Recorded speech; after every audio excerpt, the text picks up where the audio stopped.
അവയൊക്കെ പോയി നോക്കുന്നത് നന്നാണ്.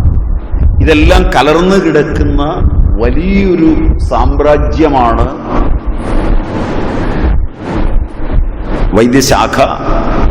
അതിൽ തന്നെ വളരെ വിപുലവും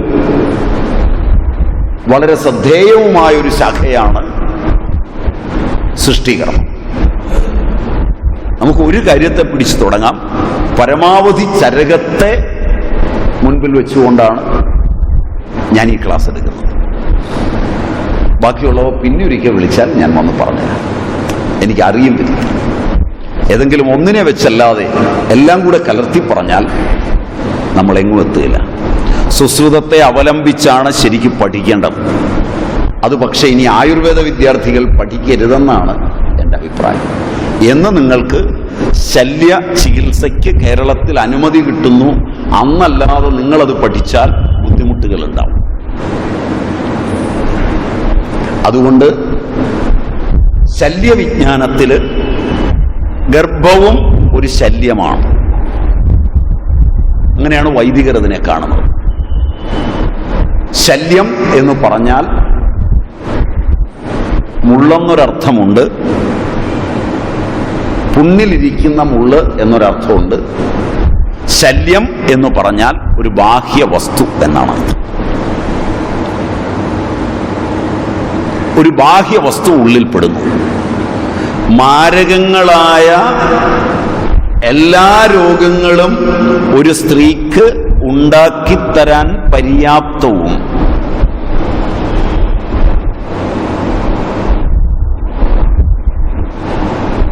ആനന്ദം അല്പനേരത്തേക്ക് കൊടുക്കാൻ പര്യാപ്തവും നിത്യാനന്ദത്തിലേക്ക് നയിച്ച് മോക്ഷം കൊടുക്കുവാൻ പര്യാപ്തവുമായ ഒരു ബാഹ്യ വസ്തുവിനെയാണ് സ്ത്രീ സ്വീകരിക്കാൻ പോകുന്നത്.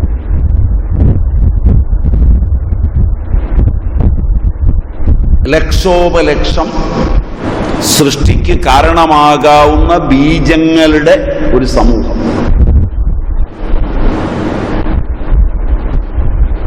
പാരമ്പര്യത്തിന് ദോഷം വരാതെ, തന്റെ ഭാവിക്ക് ദോഷം വരാതെ അതിലേതിനെ വരണമാല്യമിട്ട് അകത്തു സ്വീകരിക്കണം എന്ന് തീരുമാനിക്കാനുള്ള സ്വാതന്ത്ര്യവും അതിന്റെ പൂർണ്ണ വളർച്ചയ്ക്കുള്ള സ്വാതന്ത്ര്യവും സ്ത്രീയിൽ നിക്ഷിപ്തമാണ്. സൃഷ്ടിയുടെ വിധാതൃ സങ്കല്പങ്ങളാകെ ചേർന്ന് നിൽക്കുന്നതും സ്ത്രീയിലാണ്. വൈദിക കാലം മുതൽ സങ്കല്പം ഇതാണ്. ഇതിനുള്ള മന്ത്രങ്ങളും ഒട്ടേറെ ഉണ്ട് വൈദികയിൽ. അതുകൊണ്ട് വളരെ സൂക്ഷിച്ച് കിടക്കേണ്ട ഒന്നാണ്.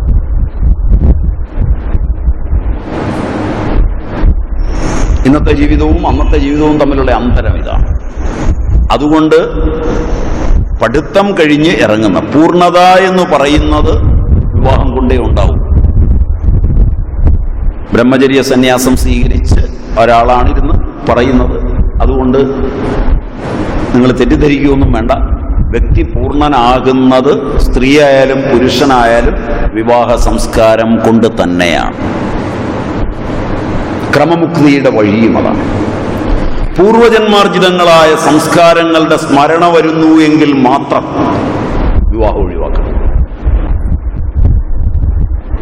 അല്ലെങ്കിൽ ഒഴിവാക്കിയാൽ വാസനകൾ നിങ്ങളെ പല വഴിക്കും പിടിച്ചു വലിക്കും.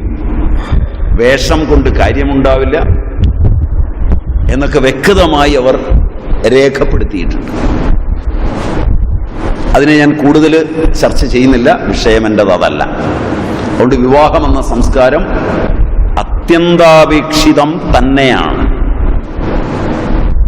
യാദൃച്ഛികം മാത്രമാണ്.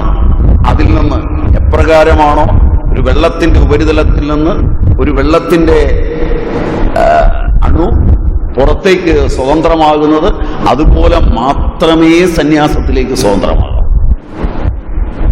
സന്യാസിമാർ കൂടുന്നു എന്നുള്ളത് സംസ്കാരത്തിന് ഗുണകരമായിരിക്കും എന്ന് കരുതണ്ട.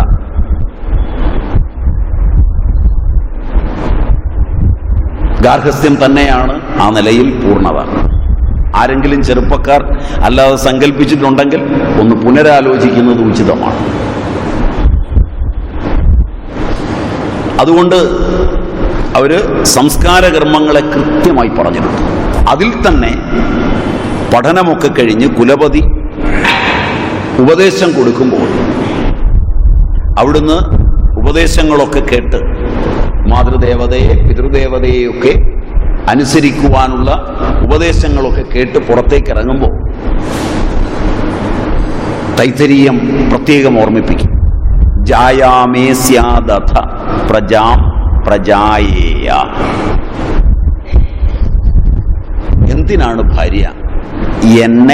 എൻ്റെ വാസനകൾ പൂർത്തിയാകാത്തത്, എൻ്റെ കർമ്മങ്ങൾ പൂർത്തിയാകുന്നതിനുള്ളൊരു ശരീരമെടുത്ത് വീണ്ടും എൻ്റെ കർമ്മങ്ങളുടെ ബാക്കി തീർക്കുന്നതിന് എന്നെ ജനിപ്പിക്കാനാണ് ഭാര്യയെ സ്വീകരിക്കുന്നത്. അത് മാത്രമാണ് വിവാഹത്തിൻ്റെ ഉദ്ദേശം, കമ്പാനിയൻഷിപ്പ് അല്ല. ഇവിടെയാണ് സംസ്കൃതിക്ക് നാശം വന്നിരിക്കുന്നത്. കാരണം ഇവിടെ എല്ലാം സ്വീകരിക്കേണ്ടി വരുന്നത് ഒരു ബാഹ്യവസ്തുവിനെയാണ്. ഇതിനെ അടിസ്ഥാനപ്പെടുത്തി വേദം മുതൽ ഇങ്ങോട്ടുണ്ട്. അതിലെ വൈദികയുടെ ചില കാര്യങ്ങൾ മാത്രം ഒന്ന് സൂചിപ്പിച്ച് ചരകത്തിന്റെ ഉള്ളറകളിലേക്ക് മെല്ലെ പ്രവേശിക്കും. അടുക്കോടെ അതിന്റെ വിഷയങ്ങളൊന്ന് പറയാം. ശുചിത്വം, കുളി, ഈശ്വരോപാസനം, പൂജ, പെരുമാറ്റ വിശുദ്ധി, ഭക്ഷണം, മന്ത്രങ്ങൾ, ദന്തം, സ്തനം, നഖം എന്നിവയുടെ സംരക്ഷണം, വിശ്രമം, നിദ്ര, ഋതുവിനും ദിനത്തിനുമനുസരിച്ചുള്ള ആഹാരവിഹാരങ്ങൾ, ദിനചര്യ, ഋതുചര്യ എല്ലാം അറിഞ്ഞിരിക്കണം.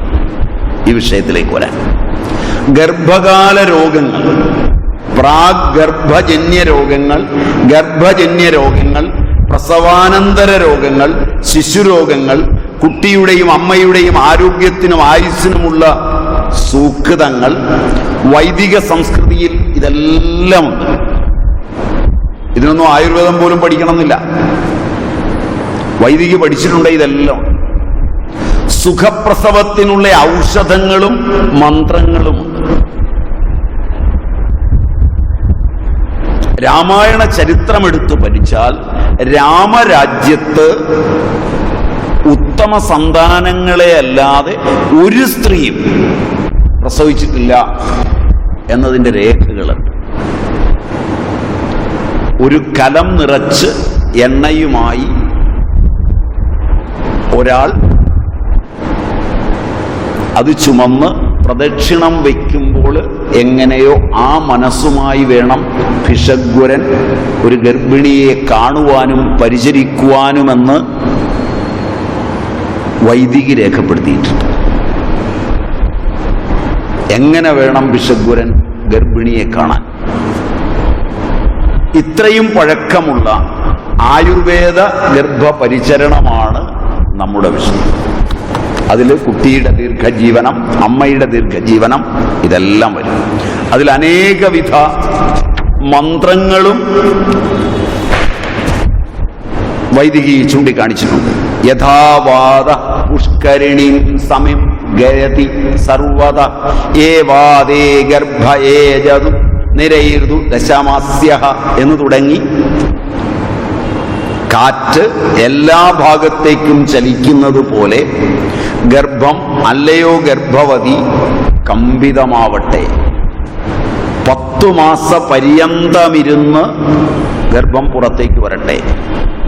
ഋഗ്വേദത്തിലും ആദിത്യം ഗർഭം വയസാ സമംഘ്രി സഹസ്രസ്യ പ്രതിമം വിശ്വരൂപം പരിവൃങ്കി ഹരസാം ആഭിമാസ്താ സദായുഷം ചീയമാനഃ എന്ന് യജുർവേദവും ആദിത്യ ഗർഭത്തെ പാൽ മുതലായവ കൊണ്ട് പുഷ്ടമാക്കി അനേക രൂപമുള്ള ഗർഭത്തിന്റെ അനേക രൂപമൊക്കെ അധ്യാപകൻ, എഞ്ചിനീയർ, ഡോക്ടർ ഇങ്ങനെയുള്ള രൂപങ്ങളും ബുദ്ധിയുടെ വിവിധങ്ങളായ രൂപങ്ങളും ശക്തിയുടെ വിവിധങ്ങളായ രൂപങ്ങളും വർണ്ണങ്ങളുടെ വിവിധങ്ങളായ രൂപങ്ങളും ആശ്രമധർമ്മത്തിന്റെ വിവിധങ്ങളായ രൂപങ്ങളും എല്ലാം ഗർഭത്തിൽ നിഹിതമാണ്. എന്തുമായി തീരുവാൻ ശേഷിയും ശേമുഷിയുമുള്ള ഗർഭം. ആ അനേക രൂപമുള്ള ഗർഭത്തിന്റെ വളർച്ച അമ്മയുടെ